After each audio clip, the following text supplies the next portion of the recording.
semi-cylinder cover stitch. Got it set up for top and bottom right now. Here you got 5 threads. That's your looper thread. So if you ever want to check the threading on it, you're coming through this little tube, flipping it,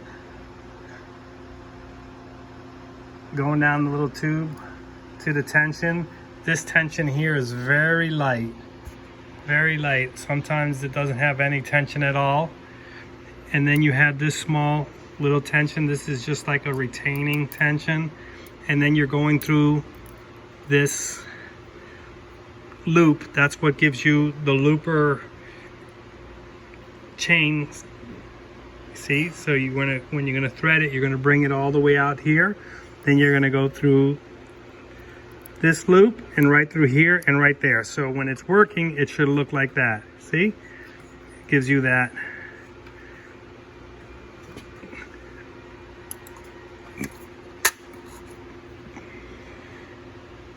And you're going through that looper. And once you get that looper, you're gonna push it through here, right that. I'm gonna grab it through the back with your tweezers. And that's it. The other harder one is to do is this, when you're gonna do the top stitch, which does that kind of like a flat lock stitch.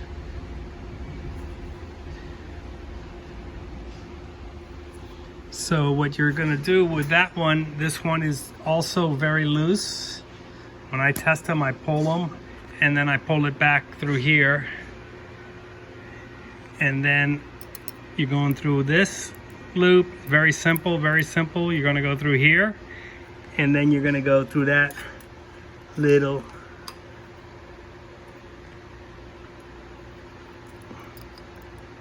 loop right here. Not the top one for the threads, for the needles. You're not gonna go up through the needle ones. You're gonna go through this bottom one. And then you're gonna come here. And here's another little tension. Doesn't really do much, but it retains the thread. See, not much. And then you're gonna go here. When you're setting that looper up, you're gonna see that that top looper just brushes the needles.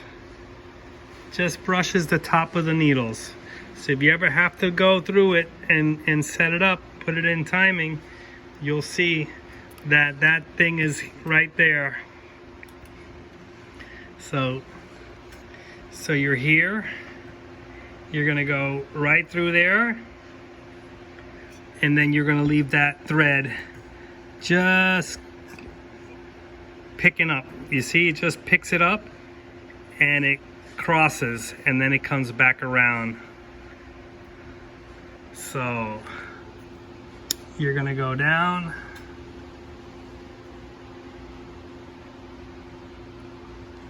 And then your needles, you got needle threads 1, 2, 3. 1 and 2 and 3. Then those you're going to be tight according to the work you're doing. But you see how loose they are? They're not that tight. So what people make a mistake is they tighten them really tight and then they can't regulate the other ones. It's a tug of war. If you got them too tight, of course, it's going to wrinkle your material. It's not gonna do the loop right because it's gonna be a tug of war, and the strongest one always wins. So you see, you're going in there through those. You're going through this top. You're going to back down right here, and you're going to go through this little tension right here. See, that one jumped out, so I'm going to put it right back in.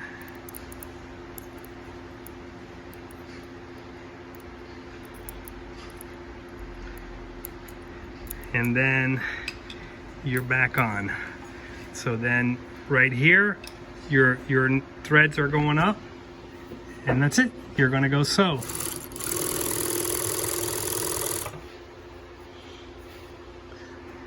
When you're gonna sew, bring your plate back up. You're gonna lift your pedal and your needles go up.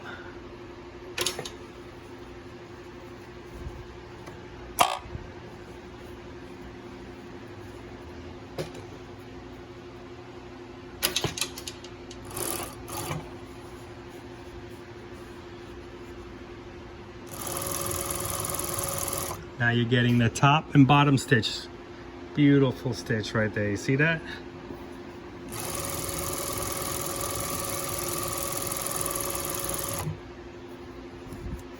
If you want to get this one closed,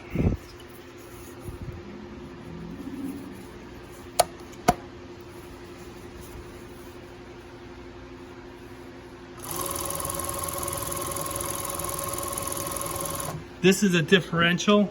So if you're sewing something that you want to wrinkle it or do a sharing, you're going to play with this bit differential.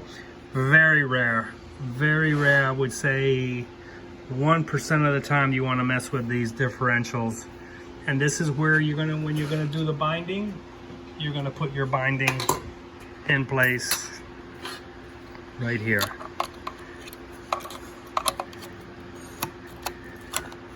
That fits in there, and you're going to do your binding. It's going to feed it in place, but I'll show you that another time.